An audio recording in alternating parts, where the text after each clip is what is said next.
Hello everyone, welcome to Study IQ. India, the fastest growing tourism market.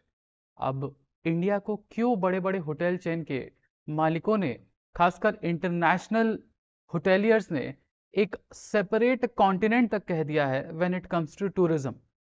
इसके पीछे कई वजहें हैं। क्योंकि अगर आप यूरोप को देखें, एक छोटा सा कॉन्टिनेंट है और उस कॉन्टिनेंट में कई सारे कल्चर्स हैं और अलग अलग देश हैं, उनके अलग अलग कल्चर हैं। आप इंडिया को देखिए, एक सिंगल कंट्री है और उस एक सिंगल कंट्री में हर राज्य का अपना एक अलग कल्चर है, अपना एक अलग रहन सहन है, खाना पीना है, बोली है, भाषा है। तो ऑब्वियस सी बात है, इंडिया एक कॉन्टिनेंट है। तो क्यों इस समय टूरिस्ट मुगल्स ये कह रहे हैं कि इंडिया को हम एक सेपरेट कॉन्टिनेंट की तरह ट्रीट करना चाहिए?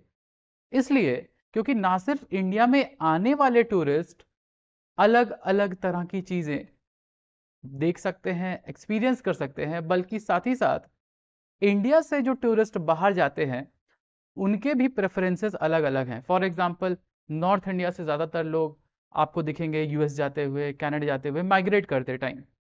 आप वेस्ट इंडिया जाएंगे, महाराष्ट्र साइड से जाएंगे तो आपको यूरोप जाते हुए लोग दिखाई देंगे घूमते हुए।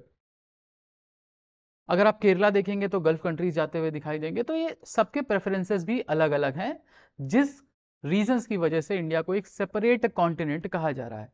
तो इसी के ऊपर एक चर्चा करते हैं कि कैसे अपने टूरिज्म मॉडल को हम लोग यूज कर सकते हैं और इसको एक इकोनॉमिक मल्टीप्लायर की तरह हम टैप कर सकते हैं by 2030 and by 2047। Welcome everyone, मेरा नाम है Rishabh and I am your economics optional faculty है। तो इकोनॉमी और टूरिज्म को रिलेट करके थोड़ा हम लोग आज समझने की कोशिश करते हैं। उससे पहले कुछ नंबर्स, जो नंबर्स थोड़ा आपको हैरान करेंगे, शायद थोड़ा खुश भी कर दें। देखो, सबसे पहली बात कि जब 1960s की अगर बात करें, जो हमारे पास पहला अवेलेबल डेटा है, तो दिखाई देता है कि लगभग 1 लाख या 1.25 लाख टूरिस्ट के आसपास इंडिया आते थे, घूमते थे, पूरा मिला जुला के, डोमेस्टिक प्लस फॉरेन।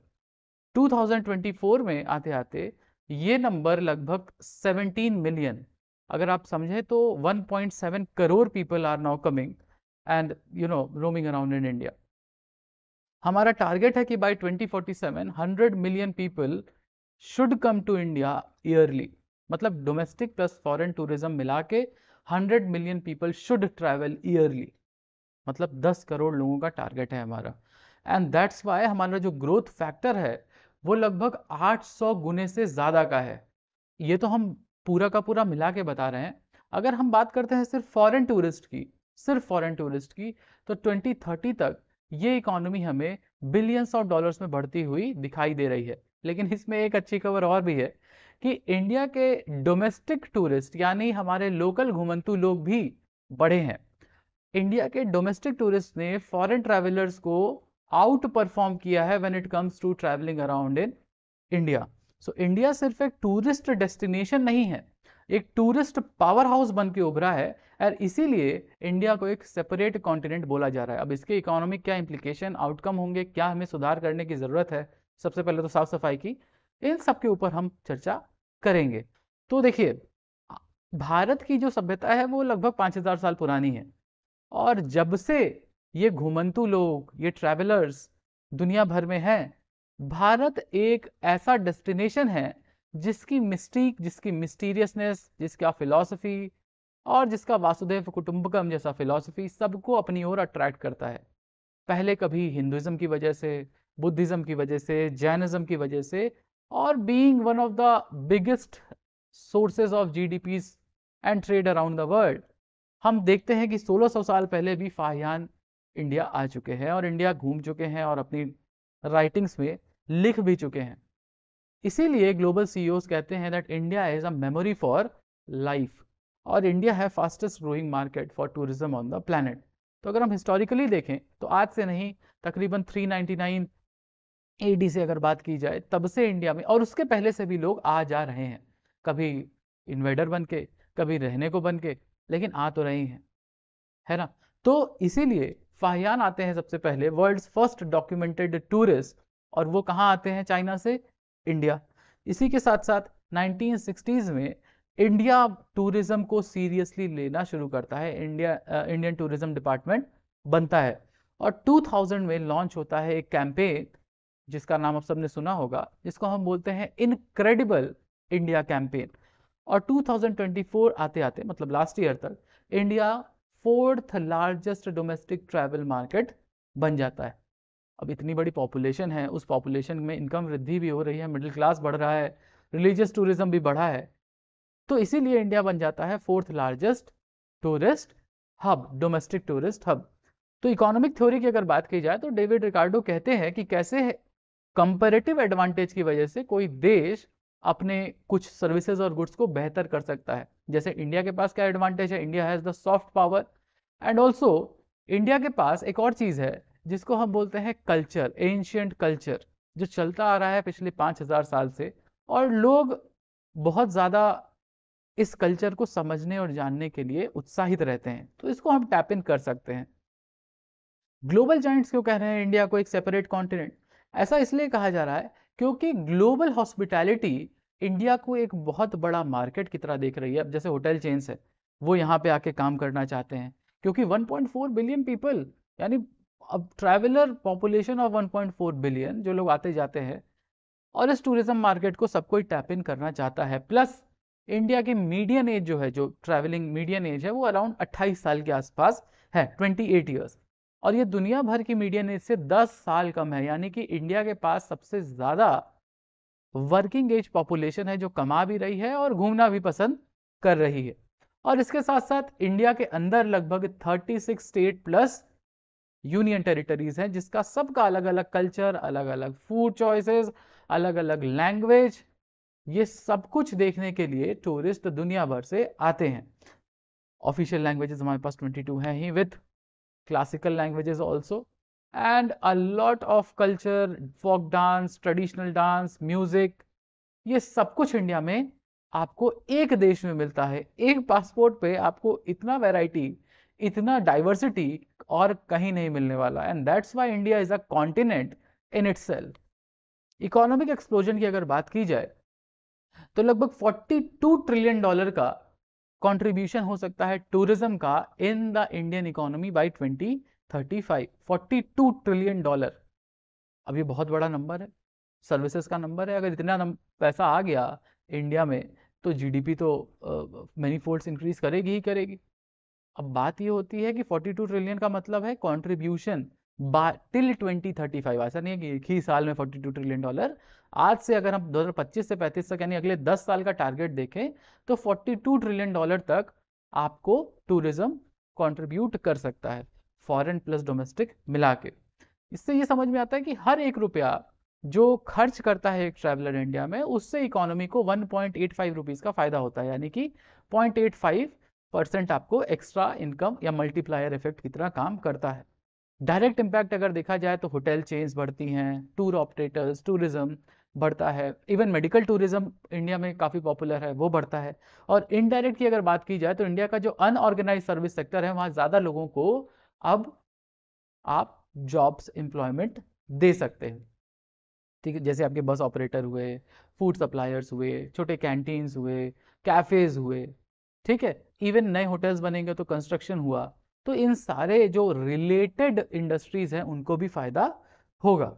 और इसके साथ साथ हाउस होल्ड की जो आपकी एक्सपेंडिचर है, ठीक है, वो टूरिज्म वर्कर की तरफ आगे बढ़ेगा, यानी सर्कुलर इकोनॉमी को फायदा होगा, मतलब multiplying of money, money velocity बढ़ेगी। इसी के साथ साथ अगर देखा जाए तो करंट जीडीपी में आपके टूरिज्म का कंट्रीब्यूशन लगभग 5% के आसपास है, और 8 करोड़ के आसपास जॉब आपको टूरिज्म सेक्टर में इस समय दिखाई देती है। बाई 2035 हम लोग उम्मीद कर रहे हैं कि 64 million people will be employed as a new opportunity, जैसे नए तरह के टूरिज्म। अब जैसे आप देखते होंगे कि पहले नहीं होता था इतना, बट अब है, मसाज चेयर्स आपको कई जगह दिख जाएंगे, आपको दिखाई देगा वर्चुअल रियलिटी वाला, आप ग्लास लगा के घूम सकते हैं, टूरिज्म और एक्टिविटीज़ कर सकते हैं, और ये वो। इसी तरह ग्रोथ रेट की अगर बात की जाए तो 20% कंपाउंडेड एनुअल ग्रोथ रेट की बात की जा रही है, क्योंकि 20% से हमारा टूरिज्म बढ़ रहा है, जो दुनिया में सबसे ज़्यादा है। तो ये सब बात ये नहीं है कि money velocity, money multiplier, GDP की बात है, बल्कि साथ साथ बात इस बात की भी है कि इंडिया में एम्प्लॉयमेंट अपॉर्चुनिटीज खासकर सर्विस सेक्टर में और लो स्किल्ड सर्विसेज में अपॉर्चुनिटीज बढ़ेंगी, तो लोगों के पास इनकम थोड़ा ज़्यादा आएगी। अगर हम डोमेस्टिक डोमिनेंस की बात करते हैं तो इंडिया के जो डोमेस्टिक टूरिस्ट हैं, वो जो फॉरेन से टूरिस्ट आ रहे हैं उससे 140 टाइम्स ज़्यादा कंट्रीब्यूट करते हैं इंडिया में।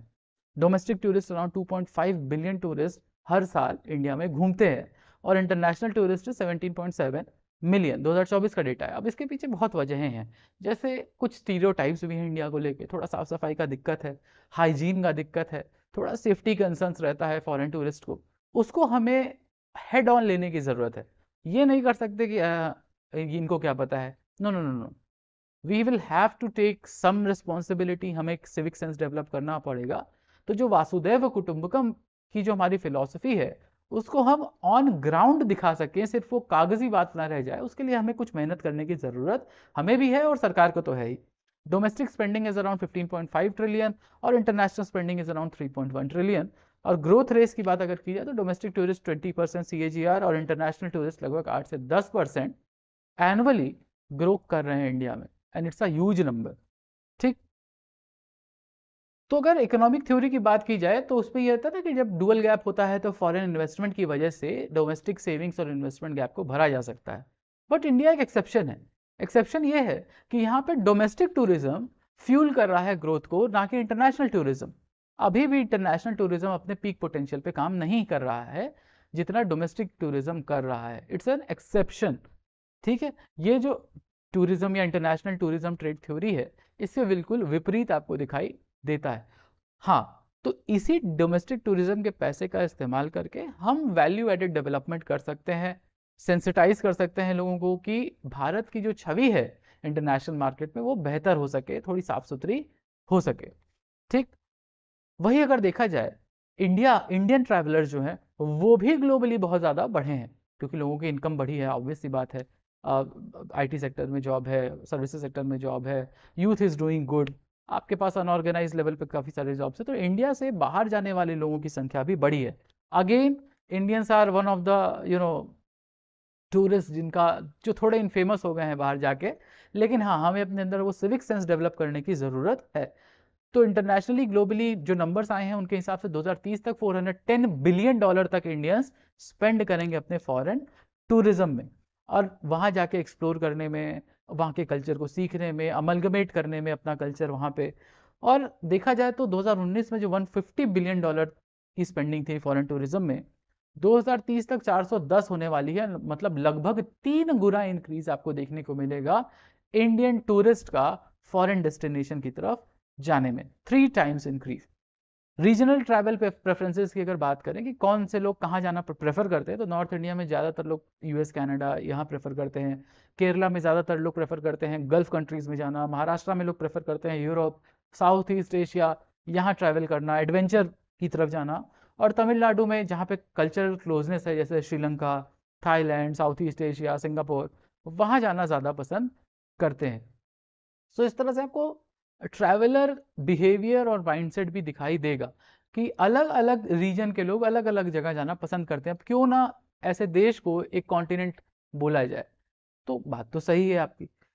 इसी तरह हम देखते हैं कि कैसे दुबई, सिंगापुर या आपके दुबई, स्विट्जरलैंड और थाईलैंड जैसी कंट्रीज ने इंडियन टूरिस्ट को, क्योंकि उनकी अर्निंग पोटेंशियल और परचेसिंग पावर बढ़ी है, तो उनको टैप इन करने के लिए कैसे उन्होंने एक्सेसिबल बनाया है इंडियंस के लिए अपने देश को। जैसे दुबई ने फ्लाइट शुरू की, अब क्योंकि दुबई में एक बहुत बड़ा डायस्पोरा है जो इंडियन डायस्पोरा है, जिसकी वजह से वहाँ इंडियन रेस्टोरेंट्स खुले, Hindi speaking, Malayali speaking people वो लोग बढ़े। तो एक तरह से लोकल जैसा इन्वायरमेंट फील देने की कोशिश की जाती है ताकि इंडियंस को अट्रैक्ट किया जा सके। और इसीलिए दुबई के लार्जेस्ट टूरिस्ट जो हैं वो इंडियंस ही होते हैं। The largest leisure market of Dubai, अगर लार्जेस्ट टूरिस्ट की, इंटरनेशनल टूरिस्ट की बात करें तो वो इंडिया से ही जाते हैं। इसी तरह स्विट्जरलैंड की बात की जाए तो यहाँ पे आपको बॉलीवुड का सॉफ्ट पावर दिखाई देगा क्योंकि DDLJ वहाँ पे शूट हुई थी। आज भी आप देखेंगे स्विट्जरलैंड में यश चोपड़ा की एक मूर्ति लगी हुई है, और उसकी वजह से स्विट्जरलैंड आज भी भारतीयों में एक वन ऑफ द फेवरेट्स बना हुआ है। और इस बात को जानते हुए स्विट्जरलैंड ने बॉलीवुड और उससे रिलेटेड कई सारी छोटी छोटी सांकेतिक कहीं मूर्ति लगाई गई है, कोई छोटे से म्यूजियम है, कई जहाँ पे शूटिंग हुई है DDLJ की या और पिक्चर्स की, वहाँ उसको प्रिजर्व किया गया है, और कई सारे रियायतें दी जाती हैं इंडियन फिल्म्स को स्विट्जरलैंड में। तो इसीलिए टॉप 10 में बना हुआ है स्विट्जरलैंड, आज भी ड्रीम डेस्टिनेशन है इंडियंस का। और अगर थाईलैंड की बात की जाए तो थाईलैंड तो गो टू चॉइस है कि पहली जगह अगर किसी को फॉरेन अपने पासपोर्ट पे स्टैंप लगवाना है तो वो थाईलैंड जाना ही प्रेफर करता है। और इस बात को थाईलैंड ने यूज़ किया है अपने टूरिज्म को इंडियंस के लिए एक्सेसिबल बनाने के लिए, बॉलीवुड कोलैबोरेशन करके, Indian vegetarian street foods provide करके, अफोर्डेबिलिटी प्रोवाइड करके, ईजी फ्लाइट्स प्रोवाइड करके, कनेक्टिविटी बढ़ाई है, 15 से ज़्यादा शहरों से कनेक्टिविटी है, डायरेक्ट फ्लाइट्स की थाईलैंड को।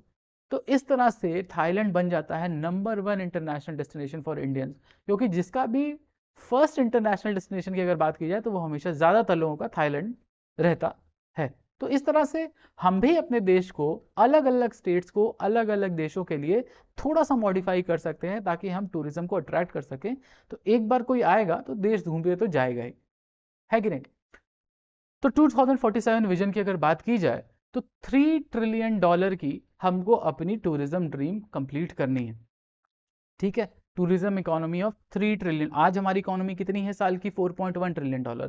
2047 तक 3 ट्रिलियन सिर्फ और सिर्फ हमको टूरिज्म इंडस्ट्री से कमाना है, डोमेस्टिक एंड इंटरनेशनल मिला के। इससे 20 बिलियन डोमेस्टिक ट्रिप्स बढ़ेंगी और 200 मिलियन टूरिज्म जॉब्स क्रिएट होंगी by 2047 and it will solve the employment issues of the country. इसके साथ साथ हम टेक्नोलॉजी को इन्फ्यूज कर सकते हैं और AI पावर्ड एप्स दे सकते हैं। जैसे टूरिस्ट सेंटर होते हैं ना, टूरिस्ट हेल्पलाइन सेंटर्स होते हैं हर आपके एयरपोर्ट के ऊपर, तो वहाँ पे हम उनको एप्स दे सकते हैं ताकि one app will have every simple, जैसे जोमेटो या ऊबर, ये छोटे मोटे जो ऐप्स हैं आपके, जो डेली लाइफ सुगम और सरल बना सकते हैं टूरिस्ट की, वो सारे सिंगल ऐप में आप प्रोवाइड कर सकें। ब्लॉकचेन, जैसे इंडियन टूरिस्ट को अब UPI का एक्सेस मिलता है, UPI लाइट और UPI का access as a payment wallet मिलता है। ये हम और थोड़ा ज़्यादा इसको अवेयरनेस इसके लिए बढ़ा सकते हैं। इसके साथ साथ IoT डिवाइसेस का इंस्टॉल करना ताकि सेफ्टी सिक्योरिटी बढ़ाई जा सके, और वर्चुअल पेमेंट को बढ़ावा दिया जाना चाहिए ताकि इजी एक्सेस हो जाए फॉरेन टूरिस्ट का इंडिया में, नहीं तो वो currency management and everything is a huge issue. और अगर सस्टेनेबिलिटी प्रॉमिस की बात की जाए तो हमें थोड़ा सस्टेनेबल ट्रैवल टूरिज्म, साफ सफाई की ज़रूरत है कि कहीं कोई कचरा ना फेंक रहा होगी। प्लास्टिक, आप देखते हैं कि प्लास्टिक की बोतल से लोग पानी पीते हैं और सड़क पर फेंक के आगे चले जाते हैं, चिप्स खाते हैं, कहीं आप भी तो ऐसा नहीं करते? और अगर आप कर रहे हैं तो थोड़ा सा एक बार सोचिए कि आप अपने ही देश को गंदा कर रहे हैं, तो कोई बाहर से आके देखेगा कि अगर आप अपने घर को गंदा करेंगे तो कोई बाहर वाला क्यों आना चाहेगा आपके घर में? तो ये चीज़ आपको सोचनी होगी। इसके साथ साथ कम्युनिटी लेड डेवलपमेंट करने की ज़रूरत है, मतलब बॉटम्स अप अप्रोच लेके inclusive development in tourism sector. Heritage preservation कि लोग, जैसे आप देखते होंगे ना कि पुरानी जो इमारतें हैं वहाँ लोग पत्थर से घिस के नाम वाम लिख देते हैं, दिल विल बना देते हैं, तो वो करने की ज़रूरत नहीं है, प्रिजर्व करने की ज़रूरत है क्योंकि वो हमारी ही अमानत है। और इसके साथ साथ ये जो बेनिफिट हो वो इक्विटेबली डिस्ट्रीब्यूट किया जाए सबके बीच में, ऐसा नहीं है कि जो फिर से एक इनइक्वालिटी क्रिएट हो रही हो टूरिज्म सेक्टर में भी। तो हम ये देख सकते हैं कि 1600 साल पहले जो जर्नी, पहली डॉक्यूमेंटेड जर्नी शुरू हुई फ्रॉम फाहियान टू इंडिया, आज वो इंडियन स्टोरी ना सिर्फ एक सिविलाइजेशन को रिप्रेजेंट करती है बल्कि हमारी फिलॉसफी वासुदेव कुटुंबकम और अतिथि देवो भव को भी आगे लेके आती है। ये इंडिया की एक सॉफ्ट पावर को रिप्रेजेंट करता है कि हम सिर्फ और सिर्फ इकोनॉमी के लिए टूरिस्ट नहीं चाहते, बल्कि हम साथ ही साथ इसको as a soft power and we can use it to build bridges, burn the hatchets with the people around the world and create a society that is sustainable and that thinks India first. So जय Hind everyone. कैसा लगा आपको ये video? Do like share this. आपके क्या comment है, suggestion है, आप ज़रूर लिखें अपने कमेंट